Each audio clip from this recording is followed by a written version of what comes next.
everyone. Such a warm Morning. welcome from Yes, thank you. Yeah, thank you. So many people. So yeah, we're here to talk about the current state of the music industry, the truth of it, of which I think there are many, as you guys all well know. Neo, I wanted to start with you. You have the most experience of anyone on stage right now in this industry.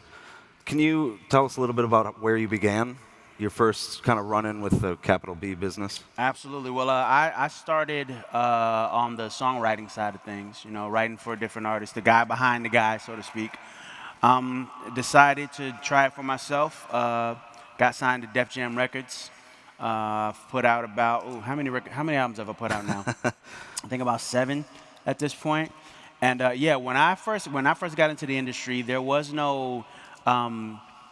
It was a lot harder to get your music heard. It was a lot harder to get people to pay attention than it is now. It was a lot easier to get paid. I'll say that. But yeah, it was definitely a different industry when I got in, and now it's now that the industry has become what it is, I kind of feel like a freshman again. I kind of feel like I'm trying to figure out the best way to get my stuff to everybody, and then on top of that, the best way to get properly compensated for it, which seems to be the biggest issue as of right now. It's like the way that people consume their music has evolved, music itself has evolved, but the laws regarding compensation for music have not. They're still 100 years old. So that's kind of the issue at hand. When did you first notice the dramatic shift from that first record to? It started with the whole downloading thing.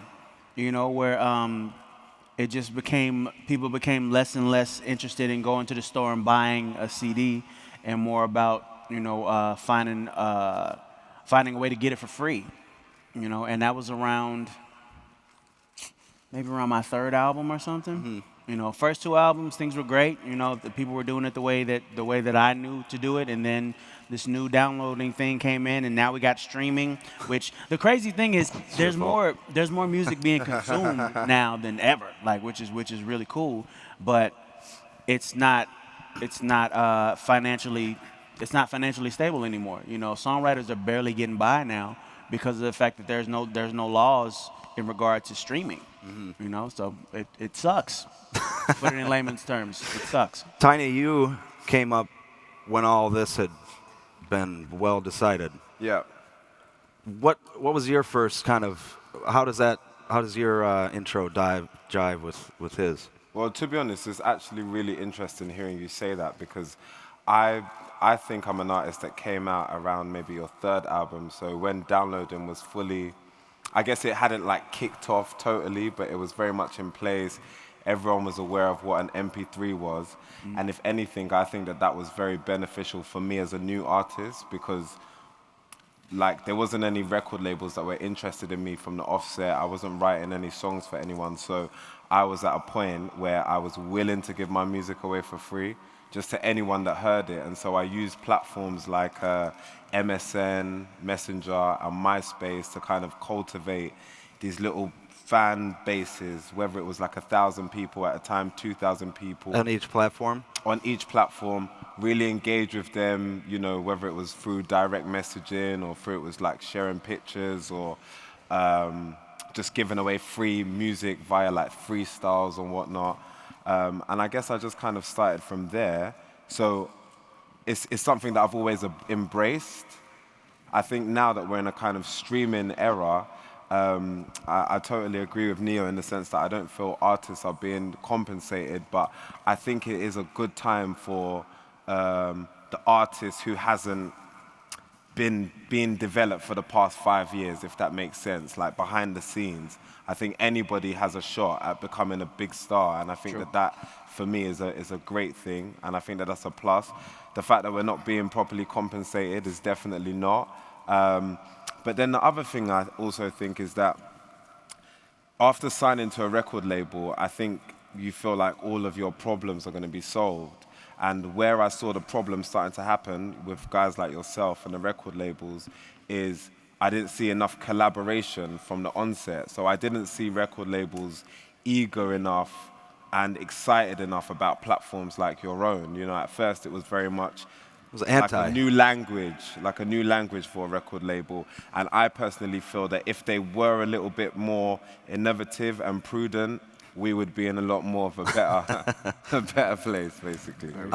Hans, you have the benefit of being in the media business for about 25 years, except not in the music business for very long. So you have to deal with the major labels constantly. Does what he says Yeah, I agree. resonate? There is a certain element of imagination or lack of innovation when you talk to those executives. It's changed a bit, to be fair, the last 18 months, quite radical actually. But when I did my first tour and met all the kind of big guys on the label side, I mean, a lot of people were over 70 I met there. They didn't even know what streaming is. And it was... Yeah, I think we all know what they look like. It was an easy sales pitch, and they had no understanding what streaming can do. This has changed. I think everyone realized today it's a huge opportunity, and I fully understand what those guys are saying. It's the truth of the matter is, of course, we can't go back to the old days. So the disruption is there and the change is there. But if you look at the stats nowadays in terms of growth, Universal Music said this morning they have more than $1 billion in revenues in the first 9 months from streaming. It is a massive opportunity for the industry and for the artists as well. If we talk about the artists individually, I think we should look 360. It's not just the streaming services. We pay, to be fair, we pay over 70% of our revenues back to the labels and publisher, and hence indirectly to the artists. So it needs to be seen with all players involved. But it is a concern, and we have to take it serious. I personally believe for the artists, there are great opportunities, and we streaming services can do much more with you guys in terms of access to clients. We haven't tested things about ticketing, fan bases. Virtual reality will do big things for us. So I think in a cooperation with artists and streaming platforms, you should get your fair share, or at least a better share than you had in the last couple of years from us as well. Yeah. Eric, you started one of the most unique streaming digital platforms. Do you think that the opportunity for these artists is outside of the label system is as strong? Does that make sense? Yeah, well, I mean, I think to Tinie's point, I think it's a great way to describe it. It's a new language, right? So we see ourselves as a kind of people-powered streaming service, right? So there's a lot more opportunity to kind of get out there. And we now have a bunch of artists that we work with directly, and we actually share revenue directly with them through our own SoundCloud program. So we've just kind of launched a bunch of countries this year with monetization. So we launched subscriptions called SoundCloud Go. We've launched an advertising platform. So we're sort of at the early stages of that. But I think to your point, the industry is now growing again, right? So revenue-wise, we've been kind of like on a slide from the peak in sort of 2000 down to basically last year. And then last year, things started growing. And then forward going, if you project out the next 10 years, I mean, I just saw a graph kind of like the other day where the growth is going to be mostly driven by streaming, and we're going to go back to essentially the same levels at the peak, and then probably it's going to continue beyond that. So I think, I think we have a very, very bright future ahead of us, but it's been quite painful the last few years. Can I have one point? The revenues. Absolutely. In the old days, I think 90% of the revenues in the music industry were made in 9-10 countries. With your service or service like our service, all of a sudden you can bring it to 180 countries in one go. And so the opportunities are much bigger. Now, you're talking about recorded music revenues. Meanwhile, the two artists on stage say that they're not making that much money from recorded music revenues. From a songwriting standpoint. Okay. I don't know a lot of the stats, and I tend to stay away from the numbers. But there was one stat that kind of stuck out to me just recently that I received. It was a stat from Pandora, and it said that 1 million streams on Pandora equals $90. $90 for 1 million streams. Right. Who can live off of that? That's not for the songwriter. For the songwriter, yeah. For the songwriter. And this is because the laws regarding music are literally 100 years old. Like, they have not been changed. And I've actually been to Congress twice now with ASCAP, trying to just basically get them to pay attention to this issue. Yeah. And they do what they can, but I mean, they're Congress. Can you explain a little bit, just a little bit of the backstory on the songwriting royalties, the payout, the ASCAP 100-year rule? Well, I'm not super knowledgeable about those things. I'm not a, I don't. That's the reason I went with ASCAP, so they could they could handle the heavy lifting in regard to that.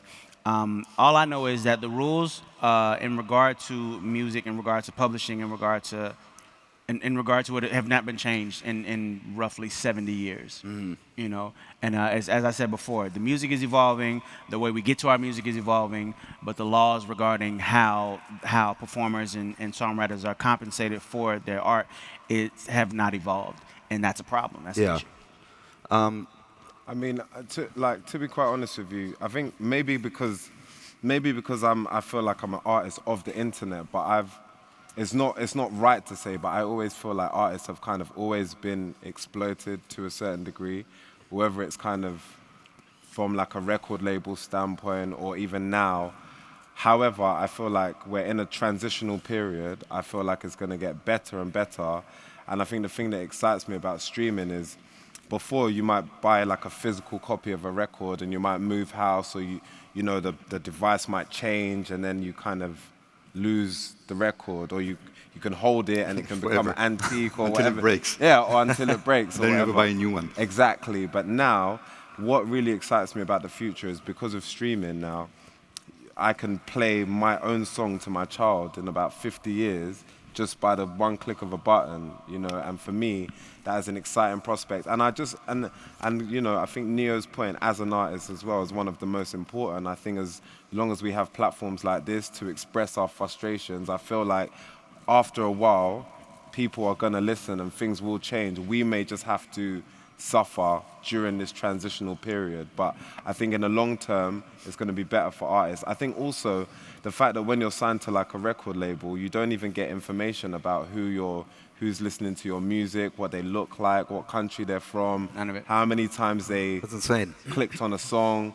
Like for me, it sounds a bit stupid because I'm not even in Neo's position, but for me that is more valuable than money itself, because it means that you can basically continue to expand your business around yourself. And as long as we have that transparency now with not only our record labels, but people like yourself, it's going to be better for us in the long term, I think.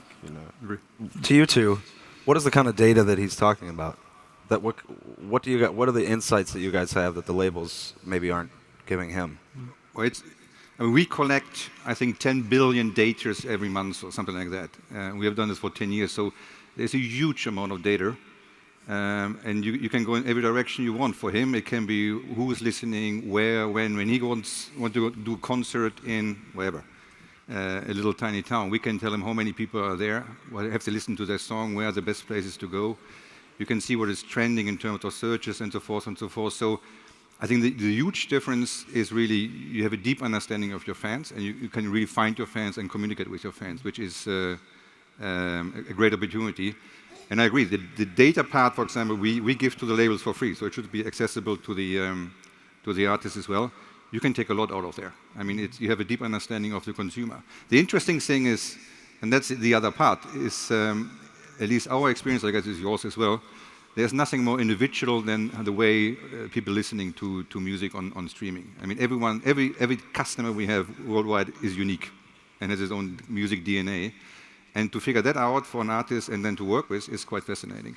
Yeah, I mean, I think data is super interesting, and there's a lot of value that's there that's yet to be sort of unlocked. I think data is something, I mean, it is a little bit sort of cold in itself. I think what we're doing with data is, I mean, we have, for example, an artist app that's called Pulse, so you can actually track data in real time, but you can also respond to comments, and you can kind of like reach out to fans in real time. So when there is a feedback loop, when you actually have, you as an artist can be directly in touch with fans and be sort of communicating, that's when all of that comes to life, and you can kind of use it, kind of always, but also strategically as an artist and a rights holder. That's cool. We were talking backstage about the always-on kind of requirements of being an artist now. Mm-hmm. What does that cost, right? If it's a zero-sum game and you're trying to make your art, but you also have to tweet and Instagram constantly. Well, I mean, to a degree, it kind of takes away from the creative process. You know, if I catch a wave, I catch a vibe, and I'm writing, and then all of a sudden I remember, oh crap, I haven't tweeted in an hour. Oh, let me put that down and get to, you know what I mean? It kind of gets in the way. Which is why, as I told you backstage, I'm all about, you know, having people help you out with it. I have someone that works with me with my social media to where I don't have to think about, okay, every hour I need to post this, or every 2 days I got to post that, or whatever the case may be. I have help with it. I definitely dig the whole concept of social media and just being able to have that direct link to your fans. I might be showing my age right now, but I recall a time where you had to write a letter and you know, mail it and pray that somebody wrote you back. And then when it wrote you back, you don't even know if it was the artist that wrote you back. It could have been anybody, you know. So now that you can get directly to the fans and they can speak directly to you, it's a great thing. Yeah. I mean, but that's your native language, right? Yeah. Kind of as we were talking about. I'm not going to lie, again, I'm in a rock and a hard place. The YouTubers have fucked us up, basically. We're screwed now. As a result to the YouTubers, it's mad. Like, how often they're online every day, every second, updating videos every day. It's hard to keep up as a very active artist, someone who's touring all the time. You mean like PewDiePie is fucking you up? Yeah, basically. Or KSI, or who's the big guy from America? I forgot his name, but... Not sure. Yes, exactly. You know who I'm talking about. So it's very difficult. And then on the flip side, you have artists like Neo, artists like the Jay-Z's, and artists who I've like grown up listening to and been around during their time, who I know don't have to deal with their social media that much, and I'm kind of jealous of that. I'm kind of like, I wish I just had a person that could just, you know.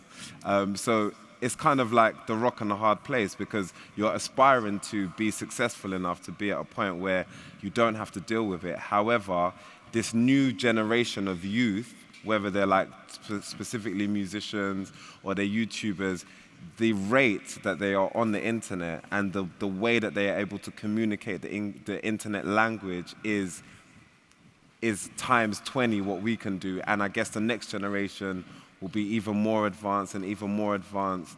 And so I guess it's good. And you know, you also have artists like Adele who don't really use social media that much. So I guess it's different people for different things. But because I've always been an artist who's been on the internet, I used YouTube very earlier on. I feel like it's almost like a duty that I owe to my fans. And anytime I get like a really big song, or I sell a massive album, or I do a big tour, and I don't interact with my fans as much, I always feel You see the kind yeah, of slope. I see because I guess that's just what they're used to, you know. So it's annoying, but Do you have a digital team? I mean, what does that look like? Yeah, slowly but surely, I'm trying to put together my own digital team. We have like a record label digital team, but like I said earlier, the frustration was record labels working with third-party partners, exchanging all of this information and knowledge between themselves, not giving it to the artists. That was always like a weird thing. So when you first sign a record deal, they don't take control of your social media, but they like to be across it. So they say, oh, you know, if you like, let us know how we can log into your Facebook. Let us know how, obviously not with all the dirty pictures, not the private one, the main one. Not the Snapchat. Yeah, not the Snapchat. So you give them all of that information, but when you're not getting anything back, that's when, for me, I felt like I needed to start building my own one, yeah. So now I have someone who is, I guess, like helping me create the content for the social media, but I'm still very much hands-on, because again, I've realized with these fans, if you have someone who is on the internet every single day, and then you have someone who, you know, hires someone to post a tweet, these fans now are savvy enough where they can almost tell the difference of your type. The voice. You know, and look at the world that we're in. You know, we have Kim Kardashian as the most famous woman, Donald Trump as the most famous man. Very sorry about that. But most of these people have been on reality That's TV. not a bad combination, actually. I mean, they should get married. They should have a child. But yeah, no, most of these people have been very much on reality TV. They've been very much in our faces. They've been very much accessible to a certain degree, whether it's with their articles or their tweets, and that's just the reality of the world that we live in now. So it's almost like a get with the times kind of situation. Yeah. I recall a time where the mystique was the thing, like that Right. people didn't know was what made it cool. That is not the case anymore. No, they want Yeah. to know what you're eating for breakfast. They want to know. They want to know everything of every waking moment of every day. And I get it. I understand it. I've just very much always been the person too busy living life to stop and take the picture. You know what I mean? Yeah. So that's why I have somebody that helps me with that. You know, because I don't even take good selfies. It's just not something I'm good at. So I have somebody that'll take the picture and then post it for me. And it helps. It does help. It does help. But at the same time, especially in regards to things like Twitter, you can't have somebody tweeting for you. Yeah. Because it's the way you talk versus the way this person talks or whatever the case may be. They're not stupid. They know Yeah. that they know that it's not you. Yeah. But as far as advertisements and things of that nature, you know, it's good to have somebody it's good to have an extra set of hands to help get that stuff out there. Definitely. So I mean, so this is super interesting to hear. I mean, so SoundCloud is a kind of like a cross between a social media platform and a streaming service, right? And we just peeked into our kind of audience. So we have 175 million listeners. So there's a lot of listeners. We peeked into that just recently, and what we found is everyone is talking about millennials, right? But there's already a next generation. There's a younger generation of, the 15-year-olds today, like the 15, 20-year-olds. I hear we have a lot of 15 to 20, 23-year-olds here in the back, right? Are you using SoundCloud at all? Yeah. Yeah. That's great. So and what we found is that, the behavior is sort of dramatically different, that we skew a lot younger in that audience, and that this generation, so the millennials, they grew up with an iPod, right? But this generation grew up with an iPhone or an Android device, and that's a supercomputer. I mean, it's a completely different world, right? And the way they relate to social media, the way they use social media is sort of vastly different. I can relate to you. I mean, we're sort of the same age, and it's just fascinating to see, because they're engaging with things on a completely new level. Yeah. Right? So, I mean, we were talking a little bit about the media silos that everyone kind of builds around themselves, right? The people you follow on Twitter or Facebook, that's what you see, and you don't see anything outside of that, you know? I'm wondering if the same applies to music tastes, right? If you're an artist and someone kind of has built you into their silo, or you fall outside of it. Does that make sense? How you break into those bubbles? That's a good one. That's a good one. I'm honestly not sure. I honestly stopped concerning myself a long time ago with people that don't listen to my music. That's you know fair. What I mean? Like why am I like? And I used to be really, really bad with that. Like I would read my Twitter feed, and there'd be 200 positive messages and 5 negative ones, and I'll be focusing on those 5 negative. Like, what did I do? What can I do to get these people to like me? I don't so much care about that anymore. Now, for me personally, I can't speak for anybody else on this panel, but for me personally, I'm gonna do what I do, and I'm gonna let the world chase me, as opposed to trying to chase them. You know, this is what it is. If you like it, cool. If you don't, there's so many other options out there, and that's just kind of the way I operate. Yeah. Well, that's the experience we see on Deezer.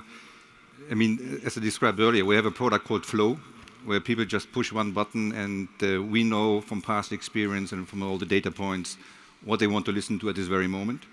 And you can see it's not just one artist. It's artists, many artists. It's artists they know.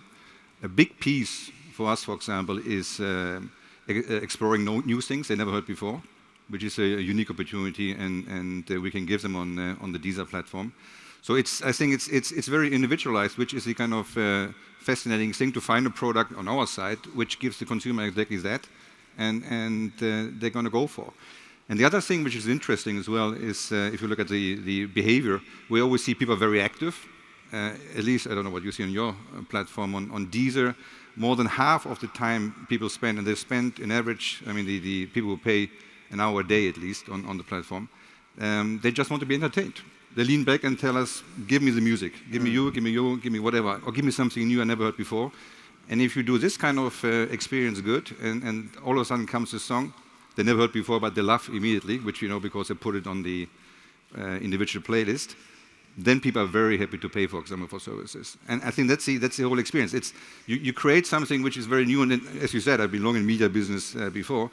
The fascinating thing with this, which is happening right now on the music side, it's all new territory. It's never been before. Everything has changed, And everything we do, and every step we do, and you do, and whatever, we test, and we'll see it works. If it works, fine, we move on. If it doesn't work, we do something else. And that's the kind of key point, this kind of flexibility. It's not the old days anymore like before. Yeah, I think it's a great time, but I think, to be honest, one of the things that scared me recently is you see algorithms, and you see even with Google or search engines, if you type in specific things, now they tailor what you see on your computer to what you search for. So 5 years ago, the internet was perfect for me because I could find you, I could impose myself into your silo, I guess that's what you're calling. I could penetrate that some way, but now, I guess if you're into a completely different type of music or you're into different fashion to me, because of these algorithms now, you're only seeing what you like. So for me, the internet was like an open forum before. It was like an open world, but now I feel like they're very cleverly trying to segregate it again. So, and almost segregate people again, to be fair. And that is one of the main things that worries me. And then I just always think, apart from that, there was another point I had, but I'll get back to you. No, but can I add one point, just briefly? I think this is a very interesting point. We figured out as well, data and algorithm can only give you certain traction, and normally the past.